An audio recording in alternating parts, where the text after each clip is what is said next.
Hi, this is Turaga Sriram, your political analyst. Steel plant, Visakha steel plant, Visakha ఉక్కు ఆంధ్రుల హక్కు. దీని గురించి మాట్లాడుకునే ముందు ఇప్పటిదాకా మన ఛానల్ని సబ్స్క్రైబ్ చేయని వాళ్ళు ఉంటే ఇమీడియట్ సబ్స్క్రైబ్ చేయండి. అలాగే ఈ వీడియో కనుక మీకు నచ్చినట్టయితే ఒక లైక్ చేయండి. అలాగే మీ అభిప్రాయం ఏంటి, నా అభిప్రాయాలతో మీరు ఏకీపిస్తున్నారా లేదా విభేదిస్తున్నారా, ఏదైతే అది మీరు కామెంట్స్ రూపంలో తెలియజేయండి. విషయంలోకి వస్తే, గత ప్రభుత్వ హయాంలోనే, అంటే జగన్మోహన్ రెడ్డి గారి ప్రభుత్వం ఉండగా కేంద్ర ప్రభుత్వం తీసుకున్న ఒక నిర్ణయంలో భాగంగా విశాఖ స్టీల్ ప్లాంట్ని ప్రైవేటైజ్ చేసేయాలన్న కార్యక్రమం మొదలైంది. అప్పటి నుంచి కూడా అందరూ వ్యతిరేకిస్తూ వస్తున్నారు. అప్పుడు ప్రతిపక్షాలుగా ఉన్న చంద్రబాబు నాయుడు గారు కానీ, అంటే తెలుగుదేశం పార్టీ కానీ, అలాగే పవన్ కళ్యాణ్ గారు, అలాగే జనసేన కానీ, వీళ్ళిద్దరూ కూడా ఖచ్చితంగా స్టీల్ ప్లాంట్కి మేము అండగా ఉంటామని చెప్పి ప్రామిస్ చేశారు. అనేకమైన సందర్భాల్లో వాళ్ళ పార్టీ వాళ్ళు వచ్చి ఇక్కడ కార్మికులకి సంఘీభావం చెప్పారు. పవన్ కళ్యాణ్ గారు వచ్చి విశాఖ స్టీల్ ప్లాంట్లో మాట్లాడారు. చంద్రబాబు నాయుడు గారు కూడా వచ్చినట్టున్నారు. ఇవన్నీ జరిగినాయి.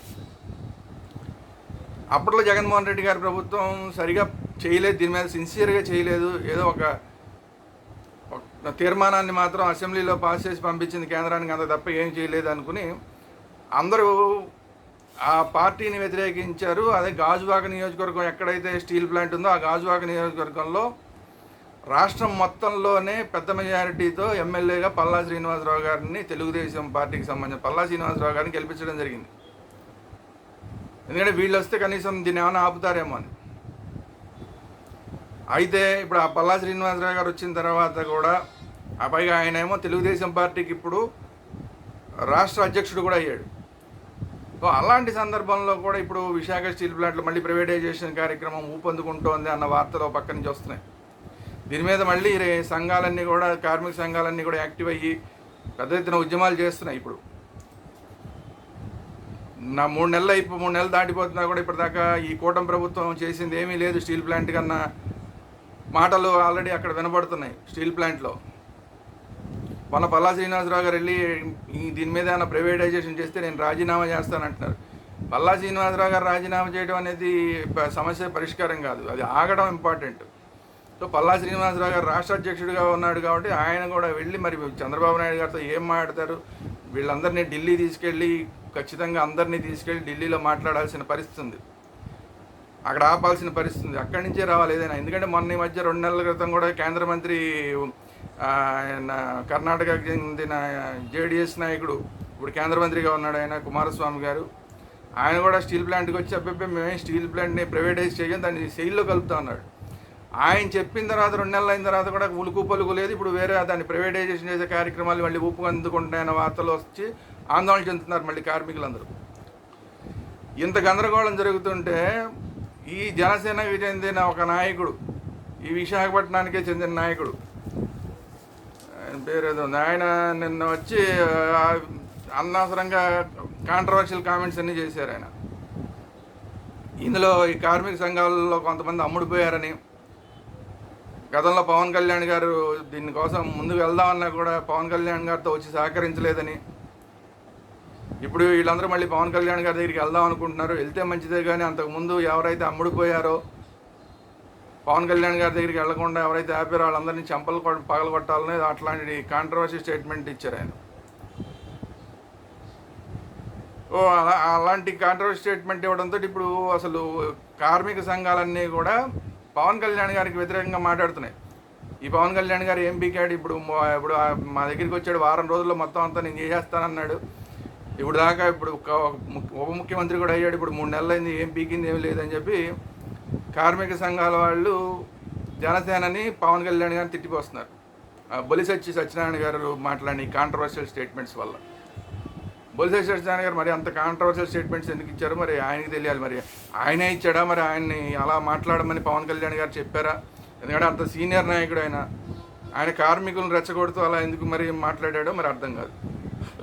సో ఇది ఒక పక్కన జనసేన, ఇప్పుడు బొలిశెట్టి సత్యనారాయణ గారు మాట్లాడిన మాటలు వాళ్ళు జనసేన మీద వ్యతిరేకత వస్తే, ఇంకో పక్కన చంద్రబాబు నాయుడు గారు మాట్లాడుతూ దానికి అండగా ఉంటామని చెప్తూనే ఆ సెంటిమెంట్ పేరుతో ఏమన్నా రెచ్చగొడితే ఊరుకుంటున్నారు.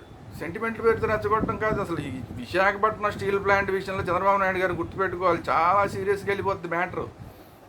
గతంలో మీరు చూసిన వాళ్ళు కూడా ఇప్పుడు మళ్ళీ సెంటిమెంట్ పేరు చెప్పి ఊరుకోము అంటే ఇవన్నీ కుదిరే పనులు కాదు. కాబట్టి మీరు ఏదైతే కమిట్మెంట్ ఇచ్చారో కేంద్ర ప్రభుత్వంతో మాట్లాడి దాన్ని చూస్తామని చెప్పి ఆ కమిట్మెంట్ నిలబెట్టుకోవాల్సిన బాధ్యత ముఖ్యమంత్రిగా చంద్రబాబు నాయుడు గారి మీద ఉంది. అదే తప్ప మీరు కూడా సెంటిమెంట్తో రెచ్చగొడితే ఊరుకోము ఇట్లాంటి మాటలు మాట్లాడడం కరెక్ట్ కాదు. చంద్రబాబు నాయుడు గారు మీరు పని చేస్తారని చెప్పి వెయిట్ చేస్తున్నారు స్టీల్ ప్లాంట్ కార్మికులందరూ కూడా. కేంద్ర మంత్రి వచ్చి మాట్లాడిన తర్వాత మళ్ళీ ఇప్పటిదాకా దాన్ని సెయిల్లోకి విలీనం చేయకపోవడానికి కారణం ఏంటి చంద్రబాబు నాయుడు గారు చెప్పాలి. మా వంతు ప్రయత్నం మేము చేస్తూ ఉంటున్నారు. మీ వంతు ప్రయత్నం చేయడం కాదు, ఖచ్చితంగా ఆపాల్సిందే దాన్ని. గతంలో జగన్మోహన్ రెడ్డి గారు దాన్ని ఆపలేకపోయాడు కాబట్టి తీసి పక్కన పడేశారు జగన్మోహన్ రెడ్డి గారిని విశాఖపట్నంలో. లేకపోతే పల్లా శ్రీనివాసరావు గారికి రాష్ట్రంలో అంత మెజారిటీ ఎట్ట వచ్చింది అనుకుంటున్నారు? ఇప్పుడు మీరు కూడా సన్నాయి నొక్కితే కుదరదు చంద్రబాబు నాయుడు గారు. ఖచ్చితంగా దీన్ని మీరు ఆపి తీరవలసిందే. మీకు ఆ కెపాసిటీ ఉంది, మీకున్న కెపాసిటీని మీరు ఉపయోగించుకోవాలి. ఉపయోగించుకోకపోతే మాత్రం స్టీల్ ప్లాంట్లో కార్మికులు చాలా ఆవేశాలకు గురయ్యే అవకాశం ఉంది. సరే, అక్కడ పొరపాట్లు జరుగుతున్నాయి, దానికి కొంతమంది కార్మికుల వల్ల పొరపాట్లు జరిగినాయి. కొంతమంది కమ్యూనిస్ట్ నాయకులు రెగ్యులర్గా కమ్యూనిస్ట్ నాయకులు వాళ్ళతో టచ్లో ఉంటారు కాబట్టి సరే కొన్ని పొరపాట్లు జరిగి ఉండొచ్చు. అంత మాత్రం చేత దానికోసం అని చెప్పి స్టీల్ ప్లాంట్ని ప్రైవేటైజేషన్ అయిపోతుంటే చూస్తూ ఊరుకుంటా ఉంటే ఆంధ్రప్రదేశ్ రాష్ట్ర ప్రజలు ఒప్పుకోరు. ఇది కూటమి నాయకులందరూ గుర్తుపెట్టుకోవాల్సిన అంశం. అది పవన్ కళ్యాణ్ గారైనా, చంద్రబాబు నాయుడు గారైనా, పురంధరేశ్వరి గారైనా. సరే, పురంధరేశ్వరి గారు అయితే ఎడిదిరిగి మాట్లాడదు అనుకోండి, తప్పి చూదిరివాడు ధన్యుడు సమితి అని ఆవిడ అసలు ఈ విషయంలో మాట్లాడతాడు. బీజేపీ వాళ్ళు కూడా మాట్లాడరు. గతంలో మాట్లాడి పాపం దెబ్బతిన్నారు. ఇక్కడ వైజాగ్కి సంబంధించిన వాళ్ళు కూడా కొంతమంది మాట్లాడి దెబ్బతిన్నారు. సో అందుకని వాళ్ళు కూడా మాట్లాడటం మానేశారు. సో అందువల్ల ఇప్పుడు పవన్ కళ్యాణ్ గారి మీద పూర్తి బాధ్యత, చంద్రబాబు నాయుడు గారి మీద పూర్తి బాధ్యత ఉంది. అక్కడ కమ్యూనిస్టులు ఏమైనా డామినేషన్ చేస్తున్నారా, ఇంకోళ్ళు డామినేషన్ చేస్తున్నారా, ఈ వంకలు పెట్టుకుని స్టీల్ ప్లాంట్ని ఆపకండి దయచేసి. అది ఖచ్చితంగా సెయిల్లో కలపడం అన్నా చేయాలి, లేదంటే దానికి గనులు ఇవ్వడం అన్నా జరగాలి. క్యాప్టివ్ మైన్స్ని ఎలకేట్ చేయాలి. వాంటెడ్గా అక్కడ ప్రమాదాలు సృష్టిస్తున్నారు అన్నది కూడా ఇప్పుడు కార్మికులు మాట్లాడుతున్నారు. కావాలని ఆపుతున్నారు, కావాలని ఏదో ప్రమాదం జరిగిందని ఒక్కొక్కటి షట్ డౌన్ చేసుకుంటూ వచ్చేస్తున్నారు. ఒక్కొక్క యూనిట్ని షట్ డౌన్ చేసుకుంటూ వస్తున్నారు. రాబోయే రోజుల్లో మొత్తం స్టీల్ ప్లాంట్ గేట్ తాళాలు వేసేసినా పెద్ద ఆశ్చర్యపోక్కర్లేదు. ఇది చాలా ఆందోళన చెందుతున్నారు విశాఖపట్నం స్టీల్ ప్లాంట్ కార్మికులందరూ. విశాఖపట్నం స్టీల్ ప్లాంట్ కార్మికులు అంటే అది మొత్తం విశాఖపట్నం కింద లెక్క. విశాఖపట్నం అంటే మొత్తం ఆంధ్రప్రదేశ్ సెంటిమెంట్. విశాఖ ఉక్కు ఆంధ్ర హక్కు మీరు మర్చిపోవద్దు. విశాఖ ఉక్కుకి ఏదైనా తేడా జరిగితే తెలంగాణ వాళ్ళు కూడా రియాక్ట్ అయిపోతారు. ఆ విషయం మర్చిపోవద్దు. గతంలో తెలంగాణకి సంబంధించిన వాళ్ళు కూడా ఇక్కడ, అంటే ఇప్పుడు తెలంగాణ, అప్పుడు ఉమ్మడి ఆంధ్రప్రదేశ్ తెలంగాణ ప్రాంతంలో ఉన్న వాళ్ళు కూడా ఇక్కడ ఆత్మ బలిదానాలు చేసిన సందర్భాలు ఉన్నాయి. కూటమి ప్రభుత్వం ఆ విషయం మర్చిపోవద్దు. ఆల్రెడీ గతంలోనే కేసీఆర్ గారు, కేటీఆర్ గారు కూడా విశాఖ స్టీల్ ప్లాంట్కి సపోర్ట్ చేయడం జరిగింది. సో ఇప్పుడు అక్కడ వాళ్ళు ప్రతిపక్షంలో ఉన్నారు. ఇక్కడ కూటమి ప్రభుత్వం ఏమాత్రం తప్పులు చేసి మీరు విశాఖ స్టీల్ ప్లాంట్ పట్టించుకోకపోతే అటు నుంచి బీఆర్ఎస్ పార్టీ కూడా రెస్పాండ్ అయ్యే అవకాశం ఉంది. సో అనవసరంగా దీన్ని పెద్ద రచ్చ చేయడం అనేది కూటమి ప్రభుత్వానికి ఏమాత్రం మంచిది కాదు. కాబట్టి ఇమ్మీడియట్గా చంద్రబాబు నాయుడు గారు, పవన్ కళ్యాణ్ గారు కూర్చుని దీని మీద సీరియస్గా ఆలోచించి ఇక్కడి నుంచి మొత్తం అందరినీ, అన్ని పార్టీలకి సంబంధించిన మెంబర్స్ అందరిని ఢిల్లీకి తీసుకుని వెళ్ళి ఇక్కడ ఉన్న పరిస్థితులు చెప్పి ఇమ్మీడియట్గా దాన్ని సెయిల్లో కలిపేలాగా చేయాలి, లేదా క్యాప్టివ్ మైన్స్ ఇచ్చేలాగా చేయాలి. ఈలోపు దానికి కొంత డబ్బులు ఇచ్చి దాన్ని ఆపగలిగి, అంటే దాన్ని మొత్తం షట్ డౌన్ చేసే కార్యక్రమం చేస్తున్నారు.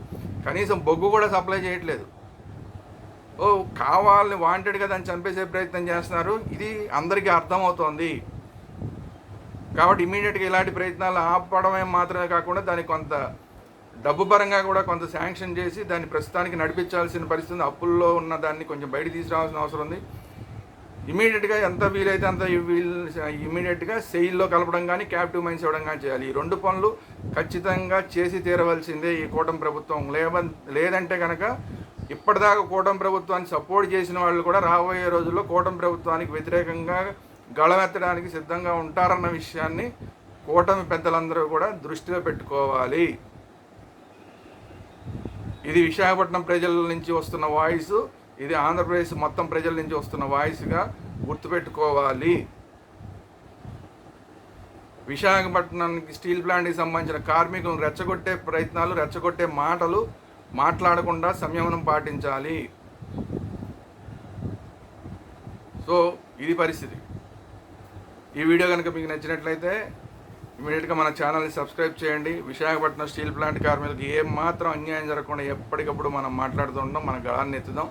అది ఎవరి మీదైనా సరే, కేంద్ర ప్రభుత్వం అవ్వచ్చు, రాష్ట్ర ప్రభుత్వం అవ్వచ్చు, లేదంటే చంద్రబాబు నాయుడు గారు అవ్వచ్చు, లేదంటే పవన్ కళ్యాణ్ గారు అవ్వచ్చు, లేదంటే జగన్మోహన్ రెడ్డి గారు అవ్వచ్చు, లేదంటే పురంధర్, ఎవరైనా సరే స్టీల్ ప్లాంట్కి వ్యతిరేకంగా ఎవరు పనిచేసినా, లేదంటే స్టీల్ ప్లాంట్ కోసం పనిచేయకుండా నాటకాలు ఆడినా వాళ్ళ మీద మనం గళనెత్తడానికి సిద్ధంగా ఉందాము. అది వీళ్ళు వాళ్ళు అని ఏం లేదు. వ్యక్తిగతమైన అభిమానాలు అన్నీ పక్కన పెట్టేద్దాం. స్టీల్ ప్లాంట్ విషయంలో మాత్రం ఏమాత్రం ఆంధ్రప్రదేశ్ ప్రజలు వెనక్కి తగ్గే సమస్య లేదు. ఈ వీడియో మీకు నచ్చినట్లయితే కనుక మన ఛానల్ సబ్స్క్రైబ్ చేయండి, ఒక లైక్ చేయండి, అలాగే మీ కామెంట్స్ ఏమున్నాయో అవన్నీ కూడా కామెంట్స్ రూపంలో తెలియజేయండి.